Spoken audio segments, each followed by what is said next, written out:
Hi, this is Corey Johnston, and today's lesson is going to take place in the 12th chapter of Paul's first epistle to the Corinthians. Herein we read of his exposition on the spiritual gifts. The spiritual gifts are, in my definition, the divinely endowed and implanted abilities that enable the church to function. So each member has at least one spiritual gift, and we have all the resources. We only need the resourcefulness, and these are distributed by the sovereign spirit. And the other list we read of is we get to the list in the 8th through 10th of chapter verses in this one, but the other list we read of is in Romans 12 verses 6 through 8. He describes them as given by grace, but here he expounds more fully that it is in fact the Spirit who is the motivator and propeller and the distributor and the enabler of the gifts which come from him that he imparts in us. And apart from the Spirit, we cannot exercise our gifts, at least not properly or beneficially. And the Spirit is the key. He is the protagonist. The biblical protagonist, there are human protagonists in each book, but there is also a divine protagonist. In the Old Testament, that protagonist is Yahweh the Father's. Then in the Gospels, it is Yahshua the Son. Then beginning in the book of Acts, which informs the epistles which come after it, it is the Ruach Kodesh. And we meet the emergence of the Ruach Kodesh as a distinctly divine entity would not come until the New Testament. In the Old Testament, it was thought of as an extension of Yahweh, but not as separate independent. They're interdependent beings, but we don't want to get into semantics.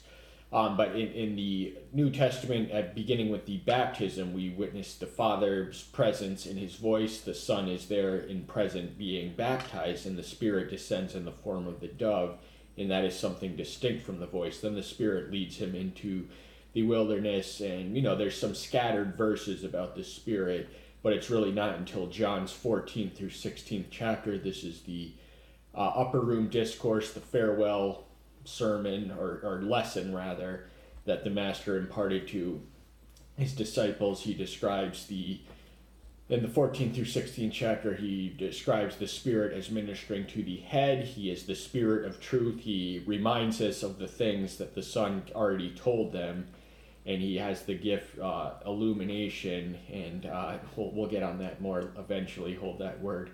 But also the Comforter, the one who ministers to the heart. So he ministers to the head and the heart, and he enables the saint in whom he dwells and resides to overcome the hostility of the world.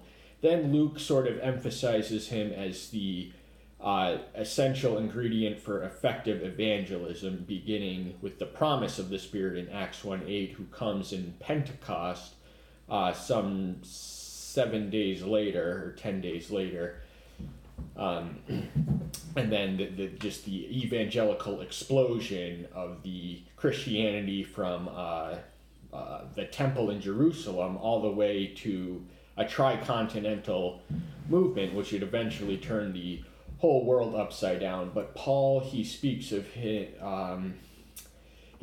the Spirit, the battle between the flesh and the Spirit in the book of Romans, the 8th chapter, which is narratively antecedent to the one we're covering, and also in Galatians, he lists the fruits of the Spirit contrasted with the works of the flesh to parallel that outline. But here he speaks of the Spirit in the lens of the distributor. So all the gifts have their origin and operation in him, and it is to him we must turn to not only receive our gifts, but to use them properly in a manner that it is intended. So the Spirit's sovereignty does not eliminate the individual's accountability to act accordingly, to make the initial leap, to make the most of what he provides through his sovereign grace. The opening verse reads, "And concerning spiritual gifts, brothers, I do not want you to be ignorant." Now, the realistic tragedy is that they were ignorant. Paul was writing to the Corinthians, which are what I like to call a problem church. They certainly had the resources of spiritual giftedness. They were unusually gifted assembly, they had a lot of people who could speak tongues, and but that he kind of minimizes, not only in this chapter but also in the 14th. He says to seek after the best gifts, and tongues are less useful for reasons we're going to cover today. But they were ignorant of the function and the nature and the purpose of the gift.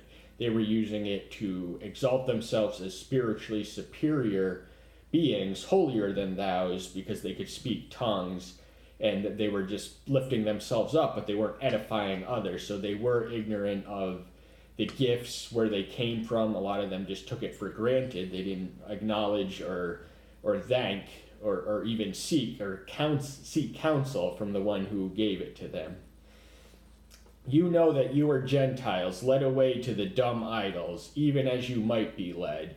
So the Corinthians were a predominantly Gentile audience. There's no mention of I don't think there was a vibrant Jewish community.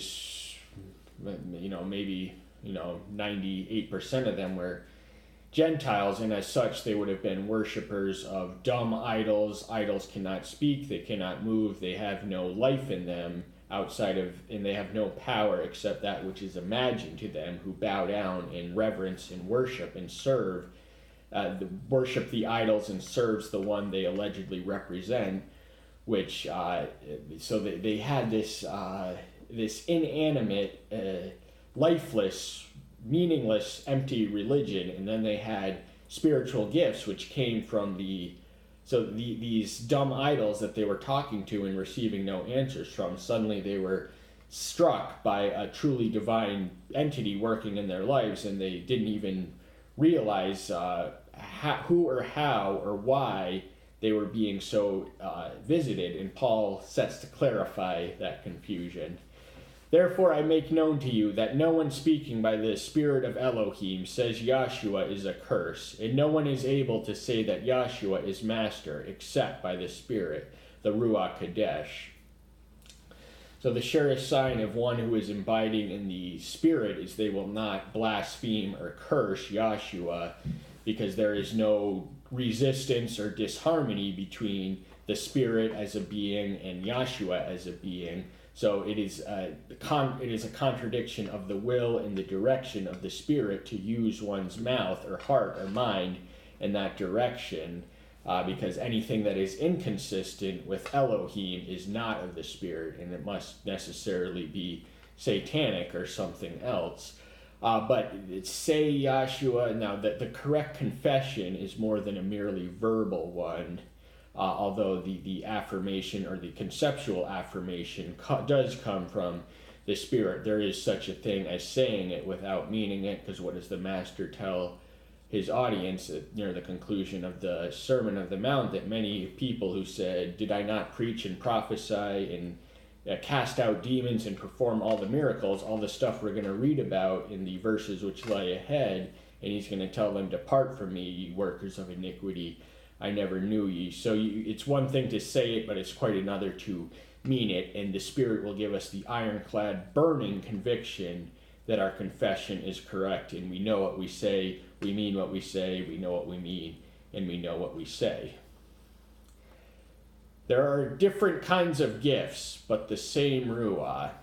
So from the diversity and divergence of the manifestations of his specific works and wonders in us, they all emanate from one singular being, the same being. He is able to provide a multiplicity of gifts because he is a divine being and a sovereign one at that. And so he gives us, each person has at least one gift. And no, he doesn't distribute his gifts evenly, but that does not mean we, none of us are as effective evangelists as Billy Graham or Charles Spurgeon, but we still do the best we can with what he has given us. And not every one of us has the gift of evangelism.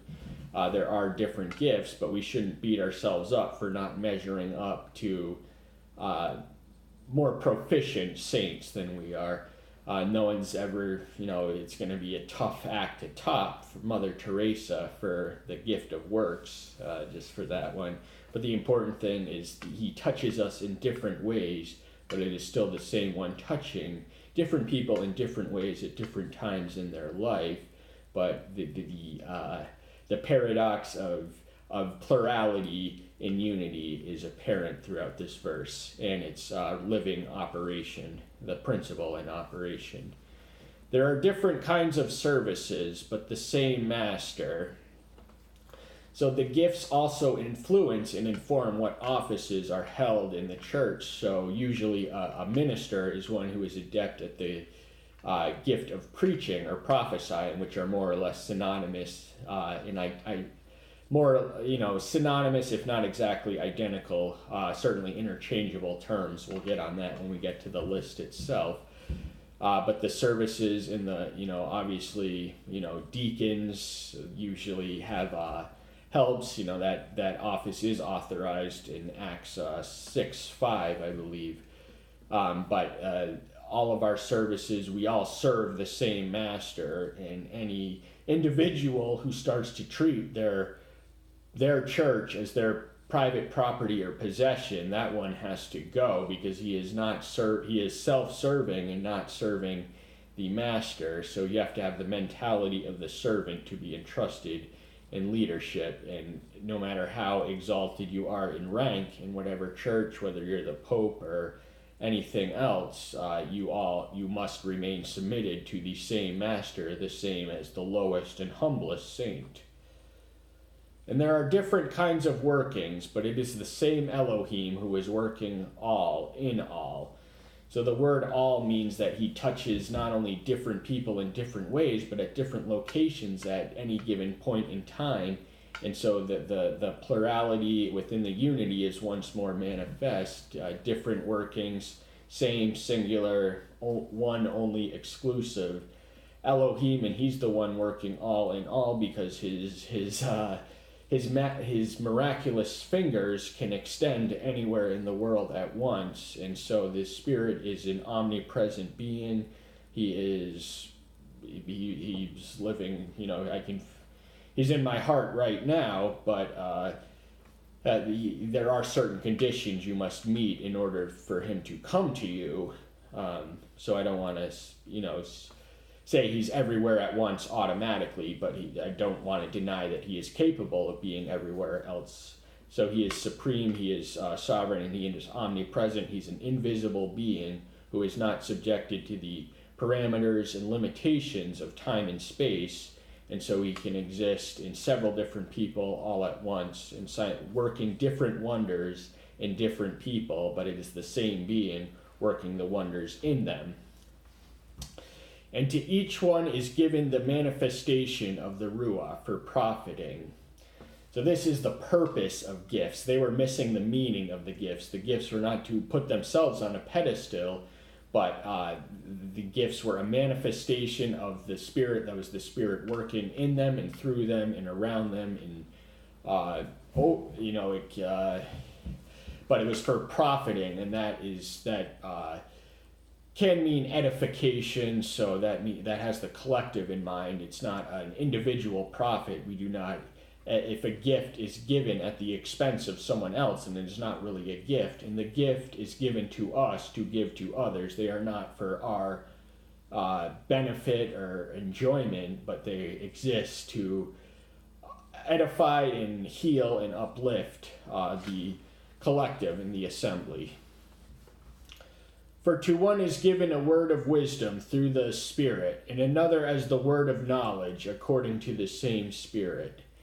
So wisdom is a higher degree than knowledge, in my estimation, but they are both synonymous with intelligence, and the Ruach who bestows them both is an omniscient being. That's the attribute of infinite or unlimited intelligence, so he can give us either the wisdom or the knowledge that we need in any given situation, and he will give it to the one to whom he sees fit, because he is sovereign, and he's not going to waste his gifts. He's not going to cast his pearls before swine. The Corinthians were maybe the exception, but Paul, their lapse was forgivable in the light and lens that Paul was there to correct them. And to another faith by the same Spirit, and to another gifts of healing by the same Spirit, Now, faith, every believer has faith, but the gift of faith is a faith that is so contagious, so strong, and so assuring that everyone in their presence will have their faith enhanced and solidified just by being near such a one. And the gifts of healing, medicine, there are saints who have had the gifts of healing throughout the ages. They can do wonders, but it's not them who is doing them. It is always and only the Spirit working through them, or in the name who they proclaim and summon to do the healing. So, this isn't this isn't a biblically exclusive thing. There have been saints throughout the ages in every generation who have had these gifts of healing, and I can tell you there's plenty of people on the earth right now who have the gift of healing. Not one at your average church on Sunday, but certainly scattered throughout the world. There are people who do have this gift.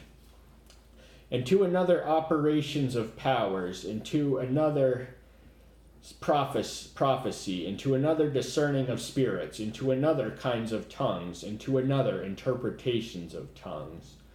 So the operations of power was the gift of miracles. Healing is a miracle, but miracle is more broad, and certain people do have the, I don't want to say magical because that's satanic, but the miraculous touch with their fingers, and they are able to perform miracles, maybe not apart from the Spirit, and when the Spirit does deign. So a miracle is not a daily or ordinary operating procedure, but the Spirit can work wonders through the individuals whom He gifts the mechanics of the miracle to pass through their obedience. And prophesying, as we earlier mentioned, is not necessarily a prediction, but a proclamation. So it is more or less interchangeable with preaching, as we understand it.